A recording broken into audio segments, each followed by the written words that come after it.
Bonjour à tous. Bienvenue à notre conférence en collaboration avec la Chambre de commerce et d'industrie de Québec. Aujourd'hui, je vais laisser la parole à Madame Mélanie Kerouac pour vous présenter notre conférence sur les réponses à vos questions sur les mesures gouvernementales. Mélanie, à toi. Bonjour, merci de vous connecter avec nous ce matin. Merci également aux membres de la Jeune Chambre de commerce de Québec qui sont avec nous pour cette initiative conjointe très attendue, durant laquelle l'équipe de Mallette répondra au plus de questions possibles sur les mesures gouvernementales qui sont annoncées en lien avec la pandémie COVID-19. Je tiens à remercier M. Martin Lapointe, CPA, auditeur CA, directeur principal finances corporatives et services transactionnels, et M. Paul Saint-Louis, directeur principal fiscalité chez Mallette, de répondre à vos questions ce matin. Merci beaucoup, messieurs. J'en profite pour vous souligner que tout comme vos entreprises, on est présentement à la Chambre, nous aussi, en train de mettre un plan de relance en place pour continuer pour les prochains mois.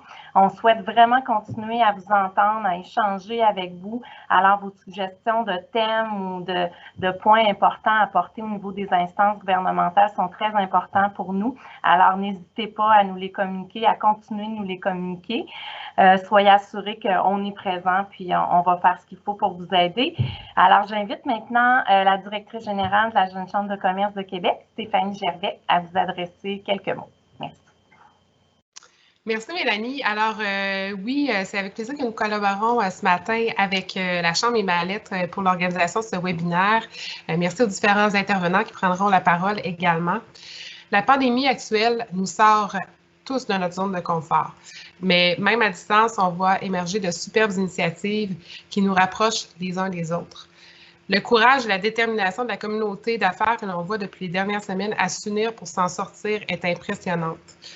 Tout comme la Chambre, soyez assurés que nous sommes présents pour les jeunes gens d'affaires. Contactez-nous, nous fera plaisir de vous soutenir à travers cette crise. Ensemble, nous sommes plus forts. Bon webinaire. Merci Stéphanie. Alors, sur ça, j'invite M. Mario Bédard, président du conseil d'administration chez Mallette. Bonjour tout le monde, bon matin. Mon nom est Mario Bédard. Comme Julie disait, je suis président du conseil d'administration de Mallette et associé responsable de la région Québec et de la région Mauricie pour les bureaux de Mallette. Nous sommes très heureux ce matin de participer à ce webinaire-là avec la Chambre de commerce et la Jeune Chambre de commerce de Québec sur les mesures gouvernementales. Mallette, c'est 1000 ressources réparties dans 30 bureaux un peu partout au Québec. Je peux dire que nous, ça va très bien en tant que tel. On est très heureux des décisions qu'on a prises au début de cette pandémie dès le 12 mars, c'est-à-dire de retourner nos gens à la maison. On était équipés pour faire du télétravail. Et une décision importante aussi qu'on a prise, c'est de conserver à notre emploi la totalité de nos employés. Donc, les 1000 ressources au Québec ont resté à notre emploi. Ce qu'on a pris comme décision a été de diminuer leurs tâches. Rappelez-vous, les premières journées, garderie qui ferme, école qui ferme. Donc, on avait beaucoup d'employés qui avaient de la misère à accomplir 100% de leurs tâches. Donc, notre décision a été de garder 100% de nos employés à la tâche, mais à 75% d'un horaire normal, ce qui permet à nos employés de desservir, comme je le dis souvent, 100% de nos employés sont là pour desservir 100% de nos clients et garder la relation client et professionnel chez Mallette toujours en fonction. Je vais aussi vous suggérer fortement, après la conférence de Paul et de Martin, d'aller voir notre site internet à mallette.ca où on retrouve énormément de documentation sur les différentes mesures qui ont été mises en place par les différents paliers de gouvernement depuis le 12 mars. Nos fiscalistes et notre équipe de service conseil ont été très actifs depuis le 12 mars et vous retrouverez sur le site à peu près toute information sur toutes les mesures possibles. Je comprends que Martin et Paul vont bien les expliquer ce matin, mais des fois, on veut relire et voir ça. Je vous conseille d'aller voir notre site Internet. Là-dessus, je retourne la parole à Julie et je vous souhaite un excellent webinaire. Bonjour tout le monde, mon nom est Julie Blackburn, je suis directrice au réseau Mallette. Aujourd'hui, je vais être votre maître de cérémonie. Je vais m'assurer de vous expliquer un peu comment Teams fonctionne si vous êtes moins familier avec ça. Donc, si vous balayez votre écran avec votre souris, au centre, vous avez un onglet qui s'appelle Questions et réponses. Vous pouvez nous écrire directement sur cet onglet-là et moi et les conférenciers, on va avoir accès à vos questions tout au long de la présentation. Donc, les présentateurs vont expliquer leur contenu aujourd'hui et s'ils ont du temps, ils vont pouvoir répondre à ces questions. De plus, si jamais on n'a pas le temps de répondre à toutes ces questions-là, je vous invite à nous écrire à réseaumallette@mallette.ca. Je vais mettre cette adresse-là dans cet onglet et nous allons pouvoir vous contacter si vous désirez par la suite pour répondre à vos questions. Donc, sur ce, je passe la parole à nos conférenciers, M. Martin Lapointe et M. Paul Saint-Louis. Merci.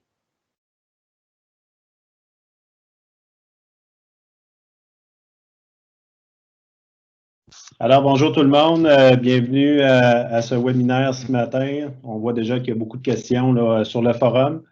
Alors, évidemment, l'objectif, si on peut aller à la prochaine slide où on présente l'ordre du jour, c'est de répondre à vos questions, là, puis de rendre la présentation interactive, donc de répondre à un maximum de vos questions.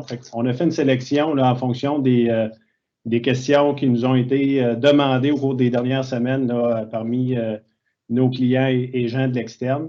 On a ramené les sujets là, aux principaux éléments là, des mesures d'aide annoncées là, pour lesquelles il y avait des questions. Alors, évidemment, on vous invite à continuer à poser vos questions sur le forum là, tout au long de la présentation, puis on va s'assurer de répondre à un maximum de questions malgré le temps restreint qu'on a pour le faire.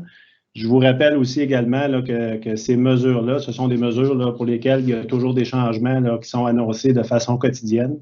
Donc, l'information qui est là a été rédigée à la lumière des informations et qui était disponible là, hier soir là, ou plus tard. Là. Donc, il peut arriver que votre situation là, demande des ajustements. Là. Donc, après la présentation, on vous invite à nous contacter là, si vous avez des questions également.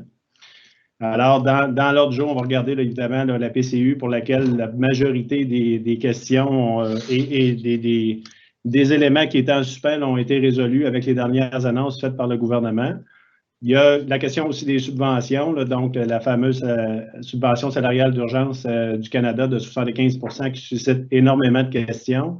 La subvention salariale de temporaire de 10 % là, qui a été une des premières mesures annoncées par le gouvernement fédéral. Le programme incitatif pour la rétention des travailleurs essentiels, là, qui est une mesure là, qui a été annoncée récemment là, afin de combler là, certains écarts. Là, on va voir qu'est-ce que ça comporte un petit peu plus loin. Puis évidemment, là, les mesures d'accès au crédit là, qui demeurent en place, là, qu'on va aborder de façon très sommaire aujourd'hui. L'objectif, ce n'est pas de creuser ces éléments-là qui sont déjà bien documentés, mais de se concentrer vraiment au niveau là, de la subvention salariale, là, puis les autres mesures qui peuvent avoir un impact, là, puis surtout pour lesquelles les entrepreneurs ont des décisions à prendre, étant donné les différentes périodes d'admissibilité. On a énormément de questions là-dessus. Donc, on va essayer de se concentrer sur ces sujets-là. Alors, si on commence là, rapidement avec la prestation canadienne d'urgence, la PCU, évidemment, l'objectif d'aujourd'hui, ce n'est pas de repasser tous les critères. Là, vous allez voir les critères à l'écran. Le but, ce n'est pas de les regarder en détail. Là. Ce sont des critères qui sont relativement bien documentés là, sur les sites gouvernementaux. On vous a mis les liens dans la présentation qui va vous être transmise en format PDF un petit peu plus tard. Donc, dans les éléments principaux, là, si on regarde au niveau de la PCU, ce qui est important de retenir, c'est que c'est un montant de prestation de 2 000 $ par mois. Évidemment, qui est une prestation qui va être à déclarer dans votre déclaration d'impôt de 2020. Puis donc, le montant d'impôt va être payable en 2021 en fonction là, des périodes de paiement là, qui sont les mêmes là, que les périodes là, qui sont le mois d'avril habituellement, là, sauf en période de crise où, évidemment, il y a eu des mesures là, où les particuliers pouvaient payer leurs impôts un petit peu plus tard. Ici, ce qu'il faut comprendre, c'est qu'on a le droit à 2 000 $ par mois pour un maximum de 4 périodes sur 7 périodes. Et les 7 périodes sont réparties là, entre le 15 mars et le 26 septembre 2020. Et la date là, la plus éloignée pour faire la demande, c'est le 2 décembre 2020. Et les principaux critères, c'est le fameux critère de revenu de 5 000 $ avant impôt qui doit avoir été gagné au cours soit des 12 derniers mois ou en 2019 et qui doit provenir soit de revenus d'emploi, revenus de travail indépendant. Évidemment, la question qui était posée et qui a été résolue, c'est la fameuse question relative aux dividendes. Est-ce que si je me verse des dividendes, j'ai le droit de recevoir la PCU, si j'ai des dividendes dans les 12 derniers mois ou en 2019? La réponse à ça, c'est oui. À partir du moment où c'est des dividendes qu'on dit non déterminés, donc des dividendes ordinaires. Fait que ça, cette question-là a été résolue. Puis l'autre élément là, qui a été résolu aussi dans les dernières journées, c'est la fameuse question du 1 000 $. Si j'ai gagné un minimum de revenus, est-ce que ça me pénalise pour recevoir la PCU?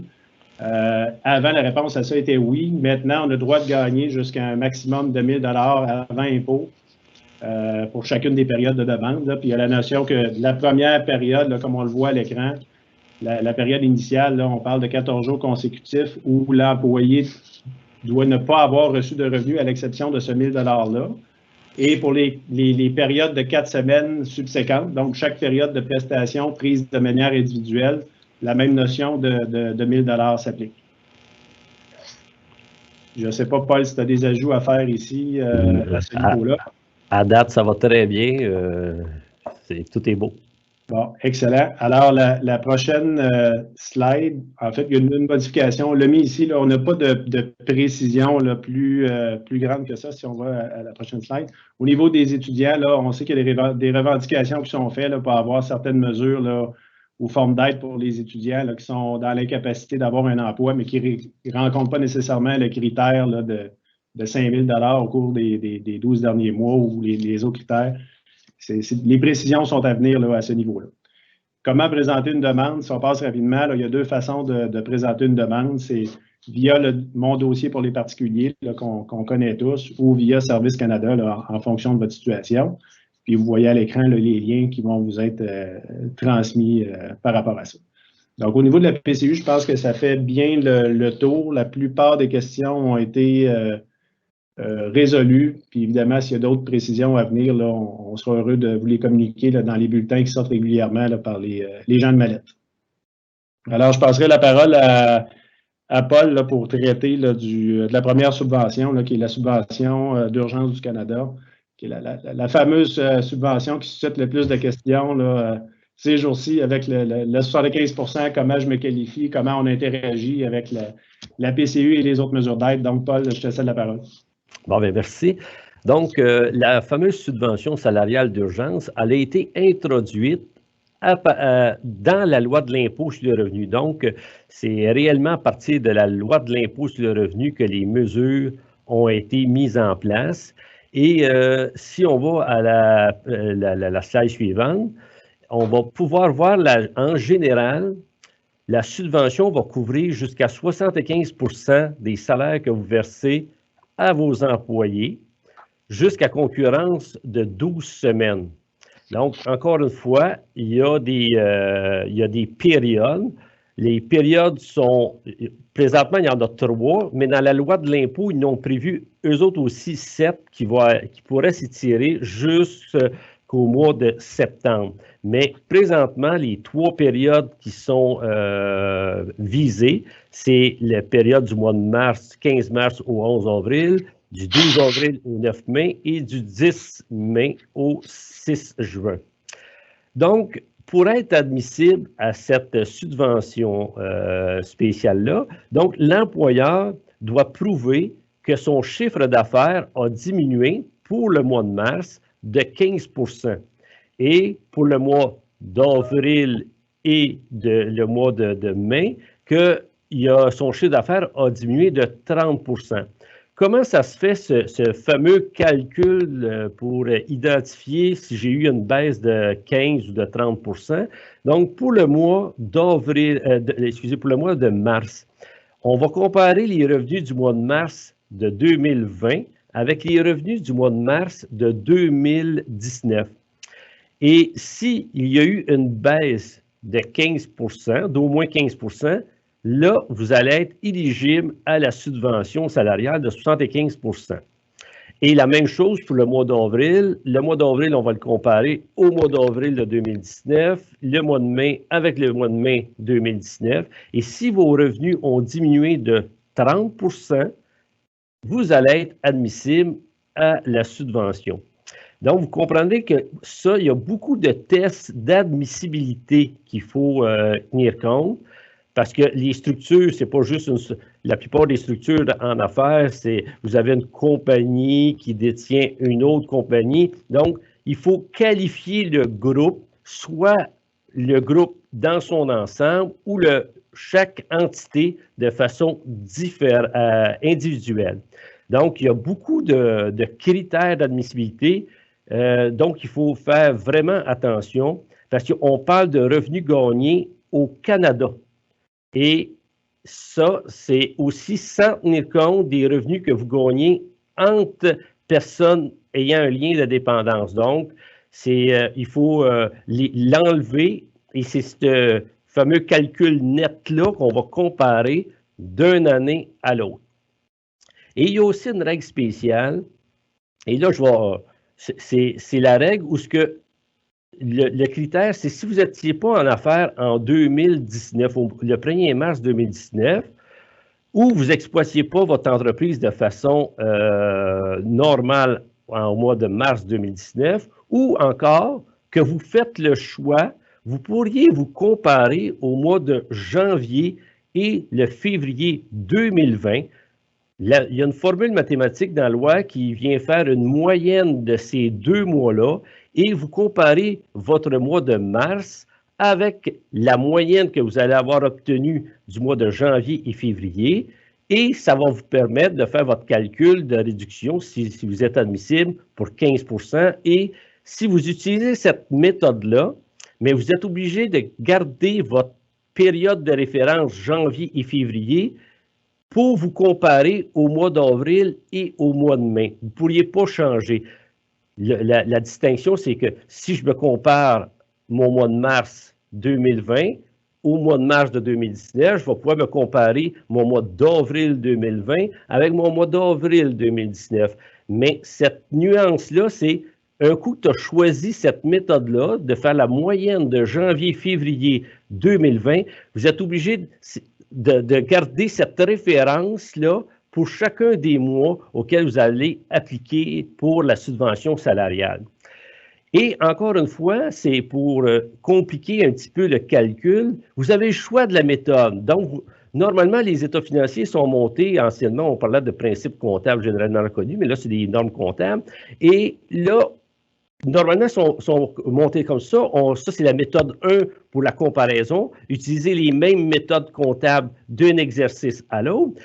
Mais si jamais vous ne passez pas le test en gardant vos principes comptables, on peut utiliser aussi la méthode de la comptabilité de caisse. Donc, la méthode de comptabilité de caisse, donc, c'est comptabiliser uniquement quand c'est encaissé.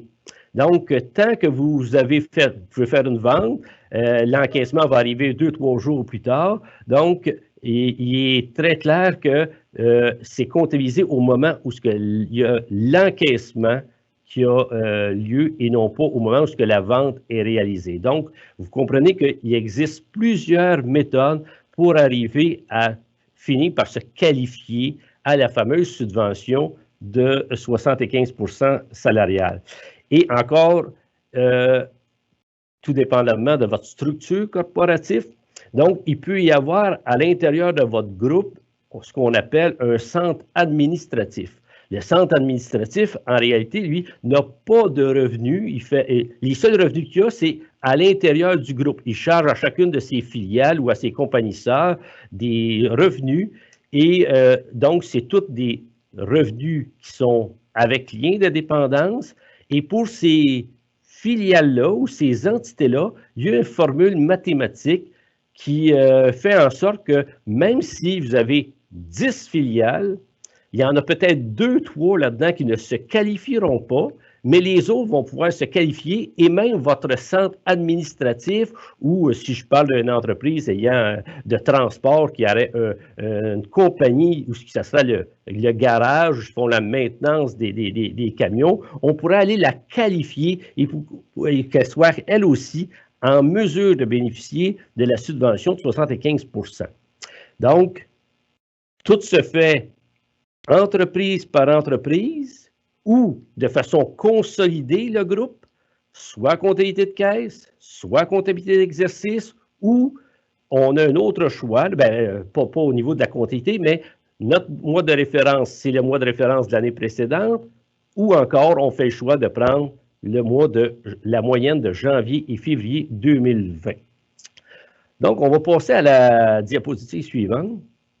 Donc, et là, on a parlé de l'admissibilité. À cette heure, on va calculer comment se calcule le fameux 75 %. En fait, c'est divisé en 2 grandes étapes. Est-ce que votre employé a un lien de dépendance avec l'employeur ou s'il n'a pas. Donc, on va commencer par régler le cas où il n'y a pas de lien de dépendance. Donc, le calcul mathématique, il est bien simple. Vous allez toujours être limité à 847 $, mais le 75% va se calculer, en fin de compte, sur le plus haut des salaires, soit le salaire que vous versiez avant la crise ou le salaire que vous versez pendant la crise. Donc, je donne un exemple. Une personne qui avait un salaire avant la crise de 1 000 $, et après la crise, étant donné qu'on le laisse chez lui à la maison sans qu'il travaille, on y en donne 600. Mais cet employé-là, il va être éligible à 75% de 1 000 $ et non pas de calculer sur le montant qui est donné après la crise. Donc, c'est une formule mathématique qui vient nous dire qu'on va prendre, en gros, les montants les plus élevés entre le petit i et le ii. Ça, c'est en ce qui concerne les employés sans lien de dépendance. Si on va avec des employés avec lien de dépendance, cette fois-ci, c'est justement pour arriver, cette mesure-là a été mise en place. Exemple, je donne encore mon exemple de 1 000 $. C'est un propriétaire d'entreprise qui se versait un salaire de 1 000 $ avant la crise. Et après la crise, il disait, j'aimerais avoir plus. Et il décide de se verser un salaire de 1 500 pour aller profiter du maximum de la subvention. Mais dans son cas, la loi de l'impôt vient dire, oh, ça va être le moindre de, soit 847 $ ou 75% du salaire que tu gagnais avant la crise. Donc, le calcul, quand on parle du salaire avant la crise, c'est le salaire qu'un individu va avoir gagné du 1er janvier 2020 jusqu'au 15 mars 2020. Exemple, dans cette période-là, il y a 10 semaines. Si une personne a eu 1 000 $ pendant les 10 semaines, donc c'est facile à calculer, c'est 10 000 divisé par 10, donc ça fait une référence de 1 000 $ par semaine. Et si pendant, mettons qu'il y aurait eu 10 000 $ de salaire, mais uniquement pour 5 semaines, mais sa référence va être 10 000 divisé par 5, donc son revenu qui on va faire référence, ça va être 2 000 $ par semaine. Donc, ça se calcule sur le nombre de semaines qui a été rémunéré. Autant pour l'employé sans lien de dépendance qu'avec l'employé avec lien de dépendance. Donc, en gros, ça fait le tour de la situation, mais je vais revenir tantôt sur un point. Votre fameuse, si vous payez, ça a été élargi aussi, cette subvention-là, c'est que pour aider davantage les entreprises, la loi a été, il y a un article qui vient bonifier la subvention salariale si vous prenez votre employé et que vous le payez, mais qui reste chez eux tout le temps que la COVID-19 est en fonction, là, je dirais. Là. Et donc, vous allez avoir une subvention supplémentaire concernant les remises gouvernementales que vous devez faire. Donc, ça s'applique uniquement sur la contribution de l'employeur au régime de l'assurance-emploi, du RRQ, ainsi que le régime québécois d'assurance parentale. Donc, la part de l'employeur qui que normalement que l'entreprise doit payer, si l'employé reste chez lui sans travailler et que vous le payez, donc ces remises-là vont vous être remboursées et ça n'affecte pas le 847. Donc, c'est un montant qui vient en su du 847 $. Et pour vous expliquer comment va fonctionner, on va aller à la page suivante. Là. Donc, la CETART suivante. Oui. Bon, le remboursement de les montants que vous allez avoir droit, vous allez avoir droit à ces montants-là à partir de la 3e semaine de mai, du mois de mai, où le site du gouvernement dans Mon dossier entreprise va pouvoir être ouvert et il va y avoir une formule que vous allez pouvoir faire vos réclamations directement sur le site de Revenu Canada à partir de Mon dossier entreprise. Et cette subvention salariale-là, il faut bien comprendre qu'il existe d'autres subventions, telles la subvention au niveau du fameux 10 % que Martin va vous expliquer tantôt. C'est simple. Si vous avez la subvention de 75 % et que vous avez déjà réclamé un montant pour la subvention de 10 %, mais votre subvention de 75 % va venir être réduite du montant que vous avez déjà demandé pour cet employé-là en ce qui concerne la subvention de 10 %. Donc, la loi de l'impôt a été écrite là, pour ces éléments-là de façon à ce que tous les programmes soient interreliés et que au maximum, là, vous ne pouvez pas arriver puis avoir comme 110 % de votre masse salariale de payée par le gouvernement. C'est réellement, il y a un maximum.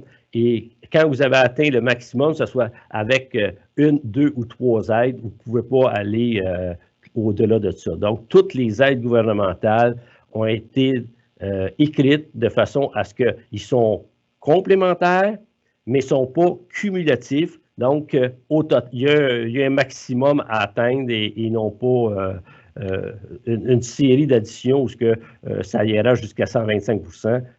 Ça ne fonctionne pas comme ça. Et depuis quelques journées, on se fait poser beaucoup de questions. Quand est-ce que je dois réembaucher mon employé? Et je pense que c'est la étape suivante. Et on vous a fait des tableaux qui résument en fin de compte comment fonctionnent les périodes d'admissibilité. Chaque période d'admissibilité est composée de 4 semaines. Et ces 4 semaines-là, à chacune de ces 4 semaines-là, de cette période-là, l'employeur doit toujours se poser la même question. Est-ce que l'employé a été sans rémunération pendant au moins 14 jours consécutifs au cours de cette période d'admissibilité-là? Et c'est là que c'est vraiment, vraiment important pour votre prise de décision de consulter ces petits tableaux-là. On va aller voir la situation 1. La situation 1, c'est qu'une entreprise décide de réengager ou d'engager son employé à la semaine 4 de la période. Donc, il va toujours devoir se poser la même question. Est-ce que l'employé a été sans rémunération pendant au moins 14 jours consécutifs durant cette période? La réponse est oui. Il a été 3 semaines sans être rémunéré de votre part. Donc, pour cet employé-là, vous n'aurez pas droit à la subvention salariale. On va aller voir la situation 2. La même chose pour la situation 2, vous l'engagez la 3e et la 4e semaine de la période. Vous devez vous poser la question, est-ce que mon employé était sans rémunération pendant au moins 14 jours consécutifs au cours de la période? La réponse est oui. Donc, mon employé, il n'est pas admissible. Dans la situation 3, c'est là qu'on voit que ça ne prend pas grand-chose pour tomber admissible et non admissible. Supposons qu'on est dans la période, toujours dans la même période, et vous faites rentrer votre employé le vendredi de la semaine 2. Donc, la question, on se pose toujours la même question, est-ce que l'employé a été sans rémunération pendant au moins 14 jours consécutifs au cours de la période d'admissibilité? La réponse est non, parce qu'il n'y a pas 14 jours sans paye. Donc, l'employé devient admissible et là, vous allez avoir droit à 75 % de sa rémunération, comme on l'a montré tantôt, soit que ce soit un employé avec un lien de dépendance ou sans lien de dépendance. Et là, on reprend la même chose à situation 4, mais là, cette fois-ci, on l'embauche la première semaine, puis pas les autres semaines, mais il ne se qualifiera pas, l'employé, parce qu'il a été 14 jours au moins consécutifs sans période de paie. On va s'en aller aux autres situations, à la étape suivante, où ce que, encore une fois, là, au lieu de partir de la fin, on part du début. Dans la situation 5, il ne se qualifierait pas, mais dans la situation 6, étant donné qu'on l'a engagé la première semaine de la période, la deuxième et une seule journée dans la troisième semaine, donc l'employé n'a pas été 14 jours consécutifs sans rémunération pour la période, il devient admissible à la subvention. Dans la situation 7, encore une fois, on ne l'a pas engagé la première semaine, on l'engage la deuxième, on l'engage la troisième et on ne l'engage pas dans la quatrième période. On va se poser la question, mon employé a-t-il été 14 jours consécutifs sans rémunération? La réponse c'est non, il est admissible à la subvention. Et la même chose pour la situation 8 et la même chose pour la situation 9. Donc, 9, ça pourrait être un travailleur à temps partiel qui rentre travailler le jeudi, vendredi de chaque semaine. Encore une fois, on serait capable de répondre à la question, est-ce que mon employé a été sans rémunération au cours des 14 jours consécutifs au cours de la période? La réponse est non. Si la réponse est non, l'employé est toujours admissible à la fameuse subvention. Et de la 10, bien là, ça se répond d'elle-même. Il a travaillé tout le mois, donc pendant tout le mois, l'employé va être admissible à la subvention salariale. Donc, j'espère que c'était assez clair par ma présentation au niveau des semaines. On va passer à la étape suivante. Donc, là, on est rendu à la subvention salariale temporaire de 10 %. Je vais recéder la parole à mon collègue Martin qui va vous parler de cette fameuse subvention-là et je reviendrai par la suite. Merci, Paul. Donc, la subvention salariale de 10 %, c'est une subvention qui avait été annoncée avant celle de 75 %. Contrairement là, à la subvention de 75 %, la subvention temporaire de 10 %, elle, ce qu'elle prévoit, c'est un remboursement, là, dans le fond, en fait, une déduction, c'est une compensation sur des retenues à la source qui sont déjà dues à l'ARC. Donc, il n'y a pas de montant qui s'échange. C'est quand on vient remettre nos déductions à la source à l'ARC, il y a une déduction qui se prend là à la hauteur d'un 10 % de la rémunération qui est versée entre le 18 mars et le 19 juin jusqu'à des maximums prévus de 1 375 $ pour chaque employé ou un maximum de 25 000 $ pour un employeur. Alors, à qui ça s'applique, cette mesure-là? C'est pour les particuliers qui exploitent une entreprise, là, par exemple les travailleurs autonomes, les sociétés de personnes admissibles. Pourquoi admissibles? C'est qu'il y a certains critères là, pour qualifier une société de personnes qui doit être une société de personnes là, qui contient des particuliers uniquement, là, avec certains autres critères là, dans lesquels on ne rentrera pas dans les détails aujourd'hui. Les organismes sans but lucratif, les organismes de bienfaisance enregistrés et les SPCC, donc le capital imposable est inférieur à 15 millions. Là, donc, ça, c'est des entités qui ont le droit à la DPE là, essentiellement. Une des questions qu'on a reçues, c'est est-ce que là, en fonction des sociétés qui sont associées dans le groupe, est-ce qu'on est tenu de partager la subvention qui est prévue par cette mesure-là? La réponse à ça, c'est non. Dans le fond, il n'y a pas de partage, là, comme on voit en fiscalité au niveau des sociétés associées. Et un des éléments importants, c'est qu'il faut détenir un compte là, de retenue à la source existant, là, le fameux RP 0001. Il faut l'avoir obtenu auprès de l'ARC au plus tard, là, en fait, au plus tard le 18 mars 2020. Les employés, évidemment, c'est des employés qui sont embauchés au Canada. L'interaction avec la subvention salariale d'urgence, en fait, on ne peut pas recevoir ces deux subventions-là en même temps. Donc, si j'ai reçu la subvention de 10 % et que je me qualifie à celle de 75 %, alors la plus avantageuse, qui est celle de 75 % va venir être le 10 % va venir réduire le montant que je reçois d'autre part avec la subvention de 75 %. Pour présenter une demande, bien là, je l'ai mentionné tout à l'heure, on n'a pas besoin de faire une demande comme telle. C'est quand on vient remplir le formulaire là, pour déclarer ses retenues à la source. Ce montant-là vient vient se déduire tout simplement là, des retenues que j'ai à faire auprès d'ARC. Alors, si je vais à la slide suivante, le programme incitatif de rétention des travailleurs essentiels, c'est une mesure qui a été récemment annoncée. Là. En fait, ce qu'elle prévoit, cette mesure-là, c'est essentiellement de compenser les travailleurs. C'est qu'il y avait un désavantage entre les gens qui ne travaillaient pas et qui recevaient la PCU à raison de 2 000 $ par mois. Les travailleurs essentiels à faible revenu qui se trouvaient pénalisés, là, donc ceux qui travaillaient et qui gagnaient finalement moins cher que ceux qui étaient sur la PCU. Ça prévoit, cette mesure-là, un salaire brut là, en fait, ça prévoit une compensation de 100 $ par semaine jusqu'à un maximum de 400 $ par mois pour ceux qui gagnent un salaire brut de 550 ou moins par semaine. Donc, on parle d'un salaire annuel de 28 600 $. Et évidemment, là, vous avez des critères à l'écran que je ne lirai pas nécessairement tout en détail là, pour laisser la chance qu'on puisse répondre à vos autres questions. Évidemment, ben, c'est ça, encore une fois, là, toutes les mesures, il faut regarder c'est quoi l'interaction avec la PCU puis le programme d'aide temporaire aux travailleurs, là, qui en passant est un programme qui a été annulé là, récemment, mais pour ceux qui ont reçu des montants, il faut quand même tenir compte de l'interaction ici qui peut avoir lieu avec cette mesure-là. Comment on présente une demande via mon dossier, via les citoyens?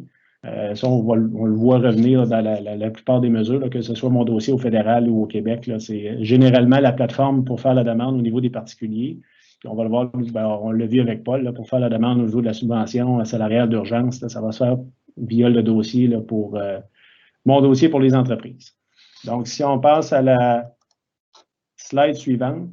Ici, c'est un programme qu'on vous a mis les détails parce qu'évidemment, vous allez recevoir le PDF de la présentation après. On ne passera pas tout ça en détail là, parce qu'il y a quand même beaucoup d'informations dans ça.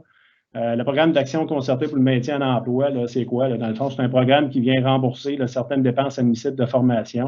C'est un programme qui a été mis en place là, pour permettre aux entreprises de profiter de la pause, dans le fond, pour former leurs employés et se préparer pour l'après-crise. Alors, c'est des projets là, qui doivent être présentés jusqu'au 30 septembre. Puis il y a une enveloppe budgétaire là, de 100 millions de dollars là, qui a été prévue par ça. Fait que ça va être soit qu'on va atteindre l'enveloppe budgétaire de 100 millions ou on va accepter les demandes jusqu'au 30 septembre, là, selon ce qui survient en premier.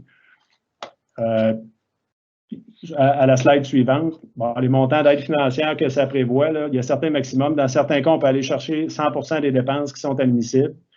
On parle des dépenses de 100 000 ou moins, puis il y a un maximum de 50% de celles entre 100 000 et 500 000. Évidemment, pour chacune des mesures d'aide, par exemple, le salaire admissible là, est maximisé à 25 $ de l'heure. Là, il faut voir encore là, c'est quoi l'interaction qui fait, le calcul des dépenses admissibles, puis le soumettre à ce test-là de savoir si je suis en bas ou en haut de 100 000 là, pour savoir si j'ai droit à 50% ou 100% finalement des dépenses admissibles. Un élément important ici sur lequel j'attire votre attention, c'est que si je reçois d'autre part une aide financière qui vient de la subvention salariale d'urgence, bien là, ce montant-là va être réduit là, à raison, là, on le voit là, sur l'écran, 25 %, 90 % ou 100 %, selon que je reçois la subvention à 75 %, que je reçois la subvention à 10 % ou que je reçois aucune subvention salariale, ça va venir affecter le montant que je peux recevoir via ce programme-là. Donc, vous avez le lien là, pour aller chercher l'information au bas de la page sur le site du gouvernement là, par rapport à cette mesure d'aide-là. Si on passe rapidement là, à la page suivante, là, mesure d'accès au crédit, là, on a parlé beaucoup de subventions. Là. Subventions, évidemment, c'est des montants qui ne sont pas remboursables. Il y a beaucoup de mesures d'accès au crédit, là, donc du financement temporaire. Là. Ce sont des prêts à être remboursés. Il y en a un sur lequel on regarde un petit peu plus attentivement, là, qui est le fameux compte d'urgence pour les entreprises canadiennes qui prévoit des prêts sans intérêt à la hauteur de 40 000. L'avantage principal de cette mesure-là, c'est que si ce prêt-là est remboursé, là, donc on rembourse 30 000 sur le 40 000, il y a une radiation de 10 000 du prêt qui devient une subvention là, qui n'a pas à être remboursée. Ça, c'est un avantage intéressant. Puis le fait que ce soit sans intérêt, ça peut être intéressant. Maintenant, comment on fait pour se qualifier? Là? Il faut avoir une masse salariale qui se situe entre 20 000 et 1,5 million. Je vous rappelle que ça, c'est une mesure qui a été annoncée cette semaine parce que le critère avant était de 50 000 à 1 million. Puis évidemment, bien, on a des PME au Québec. Là, fait qu'il y a beaucoup d'entreprises qui n'étaient pas capables d'aller chercher ces montants-là. Donc, la fourchette a été élargie comme telle. Une autre notion qui est importante pour se qualifier, c'est qu'il faut avoir un compte chèque d'entreprise on reçoit souvent la question, là, des fois, ben écoute, je ne me qualifie pas parce que moi, je suis un travailleur autonome puis j'ai un compte chèque personnel. Il faut vraiment avoir un compte d'entreprise pour être capable d'aller chercher cette mesure-là. Un compte chèque personnel ne permet pas à l'entreprise ou au travailleur autonome de se qualifier à cette mesure-là. Puis vous avez à l'écran, évidemment, les autres critères là, qui s'appliquent à ça. Contrairement aux autres mesures, ce n'est pas une mesure là, qui se fait là, via mon dossier pour les particuliers ou mon dossier des entreprises. C'est vraiment une mesure qui est parrainée par le gouvernement, mais qui doit être gérée via les institutions financières. Donc, le premier réflexe à avoir, évidemment, c'est de contacter votre institution financière puis de demander à vous qualifier là, à cette mesure-là, dans la mesure où vous remplissez les critères. Là, ça va être géré vraiment avec l'institution financière avec laquelle vous faisiez déjà affaire. Là. Donc, si vous ouvrez un nouveau compte d'entreprise, demain matin, vous ne pourrez pas vous qualifier. Il faut avoir un compte d'entreprise là, qui était déjà établi avec une institution financière là, avant la crise là, pour être capable. Donc, la date, c'est le 1er mars 2020. Il faut déjà être lié avec son institution financière là, pour aller chercher cette mesure-là. Si on va à la page suivante, il y a d'autres mesures d'accès au crédit là, qui sont largement documentées, qu'on n'a pas documentées ici là, pour se dégager un maximum de temps. Il nous reste à peu près une vingtaine de minutes pour répondre à vos questions. Évidemment, l'aide d'urgence pour les petites entreprises, là, il y a les fameux prêts là, garantis par le gouvernement, qu'ils soient en bas de 50 000 ou en haut de 50 000. Ça suit des chemins différents. Fait que ça, vous pouvez aller voir le pacte, entre autres. L'aide d'urgence du Canada pour le loyer commercial, là, qui est une mesure qui a été là, récemment annoncée cette semaine, pour laquelle on a malheureusement peu de détails, mais qui permettrait là, de financer via des prêts là, certains loyers commerciaux. Là, il y a toute la notion là, on recevait la question, entre autres, là, si on est dans une entreprise liée, là, je détiens par exemple un immeuble dont mon entité opérante dans des locaux, en fait, si j'ai une gestion immobilière qui sert à l'opération de mon entreprise, en fait, est-ce que ça se qualifie oui ou non? Là, tous les détails de cette mesure-là sont à venir. Là, donc, on est en attente par rapport à ça. Ça ferait le tour pour les éléments de la présentation. On pourrait peut-être passer là, à une période de questions, là, puis tenter de répondre un maximum. Là, je vois que le forum se remplit bien. Je pourrais peut-être te passer la parole, Paul, là, pour que tu puisses répondre, entre autres, celle là, qui touche la construction. Il y en a une que je pense que je vais publier. C'est Daniel qui demandait que au niveau de... Il veut engager son monde parce que la construction recommence la semaine prochaine. Il veut engager son monde à partir du 20. Est-ce qu'il va être admissible à la subvention salariale? Et encore une fois, on revient dans nos fameux tableaux de tantôt.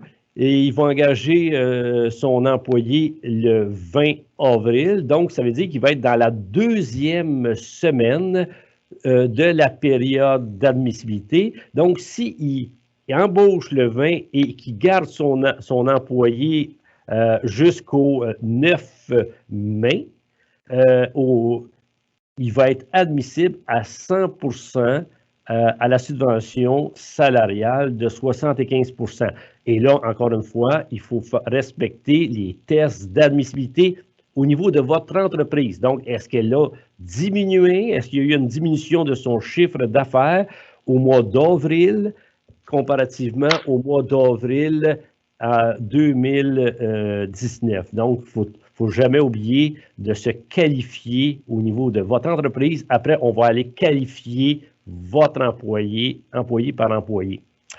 Il y avait une autre question que je trouvais intéressante là, au niveau de, je vais la publier, c'est Caroline qui demandait comment maximiser la subvention salariale de 75% avec le fameux programme Action concertée de maintien en emploi. Donc, c'est le fameux programme de formation. Et comme Martin l'a dit tantôt, c'est que le montant que vous allez recevoir pour la formation, en fin de compte, il va être réduit si vous avez reçu la subvention de 75%. C'est un peu normal. Mettons, vous payez votre employé 1000 pièces, vous avez reçu une subvention de 75%, donc de 750, et ils n'iront pas vous redonner un autre 1000 pièces parce que cet employé-là a fait votre formation. Donc, c'est réellement, s'il a reçu vous avez déjà reçu une subvention. Donc, la subvention pour le PACME va être réduite de 75 %. Donc, ça va être de 25 % qui va vous provenir du PACME. Donc, ça, c'est très clair. Tous les programmes qui ont été mis en place se sont tous écrits de façon à être jumelés ensemble et ne pas s'additionner jusqu'à l'infini. Il y a un maximum et il faut jouer toujours à l'intérieur de ces maximums-là. Est-ce que toi, Martin, tu as quelques questions qui... En fait, j'ai une bonne question au niveau des filiales, Paul, là, à savoir si on y va au niveau du périmètre consolidé, est-ce que ça doit être des filiales canadiennes absolument? Ben, en fin de compte, oui, c'est des filiales canadiennes parce que c'est la baisse de revenus se calcule sur tes revenus. Ta baisse est calculée sur la baisse de revenus gagnés au Canada, qui ne provient pas d'entreprises ayant un lien de dépendance. Donc, on va faire réellement le calcul à partir des revenus gagnés au Canada. Est-ce que tu as eu le temps d'en prendre un autre? Je vais voir celles qui reviennent le plus souvent. Et il y avait une question aussi qui était intéressante. C'était que c'est-tu ma responsabilité en tant qu'employeur de vérifier si mon employé a collecté la PCU puis comment faire ça? Ce n'est pas votre responsabilité. Votre responsabilité est très claire. C'est la fameuse question, est-ce que mon employé a été sans rémunération pendant au moins 14 jours? Si vous répondez oui à ça, vous n'avez pas droit à la subvention salariale du Canada. Pourquoi? Bien, c'est simple, parce que l'employé va avoir eu droit à la PCU. Donc, les deux programmes se rejoignent, mais ce n'est pas à vous de jouer à la police. Vous devez jouer uniquement à répondre à la question du fameux 14 jours consécutifs. C'est ça qui est important pour vous. Et il y a une question qui m'a été posée hier par plusieurs entrepreneurs, c'est qu'ils veulent, étant donné que la construction reprend la semaine prochaine, et ils demandaient, bien, les employés, je viens pour les rappeler, et ils veulent avoir une augmentation de salaire. Parce qu'ils disent, bien, toi, tu as une subvention, moi, je veux profiter aussi, je veux avoir une augmentation de salaire. Et là, la réponse, le conseil que je lui ai donné, et c'est pour ça qu'il est très, très, très important d'appeler avant de faire quoi que ce soit, parce que vous allez voir la subtilité là-dedans, c'est que si l'employeur, exemple, il donnait 20 $ de l'heure à son employé, puis là, il dit, ben moi, l'employé lui demande 3 piastres de l'heure de plus. Si vous lui donnez 23 piastres de l'heure pour qu'il revienne travailler, mais après la COVID-19, un jour, ça va passer, ça. Après la COVID-19, vous allez être pogné avec le fameux 23 piastres de l'heure selon les normes du travail. Vous allez être pogné, vous ne pouvez pas rebaisser votre salaire.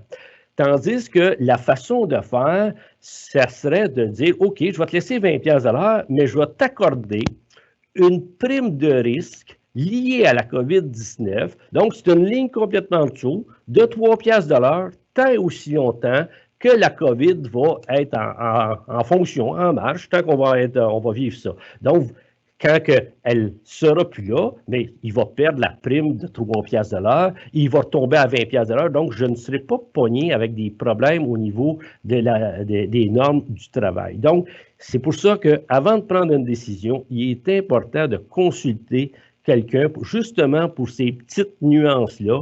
Il y a Martin et son équipe font un excellent job, donc vous pouvez arriver et le consulter. Il va vous référer aux bonnes personnes. Tu vois, Paul, une des questions qui revient énormément là, actuellement sur le forum, c'est la notion de dividende, là, dividende déclaré, dividende versé. Comment je me qualifie là, si je suis un entrepreneur qui reçoit des dividendes? Là? En fait, c'est toujours la notion, est-ce que ici versé un dividende d'au moins 5 000 $ dans les 12 derniers mois. Donc, c'est facile à répondre pour les dividendes de 2019. Est-ce que vous avez émis un relevé qui s'appelle un relevé T5 à le propriétaire de l'entreprise. Donc, c'est un coût que vous l'avez émis. Le dividende, il est déjà calculé. Je comprends par la subtilité de la question, c'est peut-être qu'il y aurait des entrepreneurs qui n'auraient jamais payé de dividendes au cours des 12 derniers mois et là, qui auraient décidé de s'en verser un, mais sans l'avoir payé. Mais tous ces éléments-là, ils ont mis une règle anti-évitement dans chacune des lois où il faut pas créer une situation qui n'existait pas avant la COVID. Donc, je comprends que c'est plaisant d'aller chercher 2000 $ par mois, mais il ne faut pas nécessairement, si vous ne l'aviez pas payé, votre fameux dividende, mais on ne peut pas faire une planification rétroactive et nous rendre admissibles quand on ne l'était pas admissible. Donc, jouer beaucoup de prudence parce qu'au niveau de la subvention salariale d'urgence, du 75 %, si vous essayez, écoute, moi je viens de la campagne, je vais utiliser un terme, là, de faire des bidding pour arriver, pour vous qualifier à la fameuse subvention. Donc, vous allez être obligé de rembourser le 75 % de la subvention que vous avez eue et en plus, une pénalité de 25 %. Donc, je pense que les mesures qui ont été mises en place, c'est des très bonnes mesures. Il y a assez de façons pour vous qualifier. C'est sûr que c'est des calculs mathématiques assez complexes. Donc, il faut consulter pour être sûr de ne pas faire de mauvais mots parce qu'il y a des réclamations assez importantes que les entreprises vont pouvoir faire. On parle de plusieurs millions de dollars si l'entreprise est le moindrement assez grosse, là. Mais ça peut aller vraiment vite, donc il ne faut pas prendre de chance. Une autre excellente question, Paul, à laquelle peut-être tu peux répondre, c'est la fameuse notion de la méthode comptable normale de l'entreprise par rapport au choix de savoir est-ce que je vais avec la comptabilité de caisse ou la comptabilité d'exercice. Bien, effectivement, c'est un choix. Donc, le choix que vous avez à faire, c'est que, supposons que vous avez votre fameuse comptabilité normale. Mais si vous utilisez la comptabilité normale et que vous ne vous qualifiez pas, donc là, on va passer à l'étape 2. On va refaire la comptabilité pour ces mois-là. On va dire, hey, combien tu as encaissé? Donc, on va y aller sur la méthode de l'encaissement. Donc, c'est relativement facile à convertir, mais ça prend quand même une certaine expertise pour faire les calculs. Et un coup là, on va probablement être capable de vous qualifier à ce niveau-là. Et si on ne vous qualifie pas avec les mois des années précédentes, on va faire les tests qui vont faire en sorte de probablement vous qualifier à partir de la moyenne de janvier et février 2020. Donc, vous comprenez que c'est une multitude de choix que vous allez faire. Il faut être vraiment prudent sur la façon de faire vos calculs pour ne pas vous mettre dans le trouble si vous utilisez une mauvaise méthode et que ça arrive à, moi j'ai eu une baisse, exemple, de 30,01 %, vous allez, c'est sûr que le ministère va vous venir challenger votre méthode. Donc, ils ne demandent pas de papier pour faire la réclamation, mais ils vous disent de garder tous vos éléments de preuve qui ont arrivé pour vous qualifier et qualifier vos employés.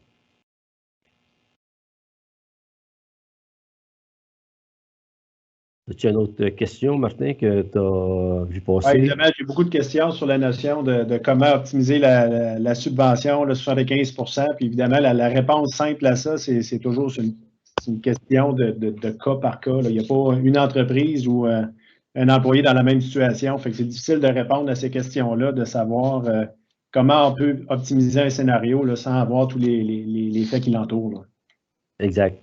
Donc, c'est la discussion aujourd'hui qu'on a eue, la présentation, c'est une présentation de façon générale et par la suite, je crois que faut y aller vraiment, c'est du cas par cas pour qu'on soit capable de qualifier chacune des entreprises pour qu'il y ait accès à la subvention de 75 %. Donc, y a-t-il d'autres... Malheureusement, le temps arrive à sa fin pour le webinaire. Avant de passer la parole à Madame Stéphanie Gervais, je vous invite, s'il y a des questions qui n'ont pas été répondues, à écrire à réseaumallette@mallette.ca et nous allons pouvoir transférer vos questions aux bonnes personnes. Sur ce, je laisse la parole à Madame Stéphanie Gervais. Alors, merci beaucoup, Messieurs Lapointe, Saint-Louis et à Mallette pour les échanges constructifs de ce matin qui seront sans doute vous outiller afin de faire les meilleurs choix pour passer à travers cette période.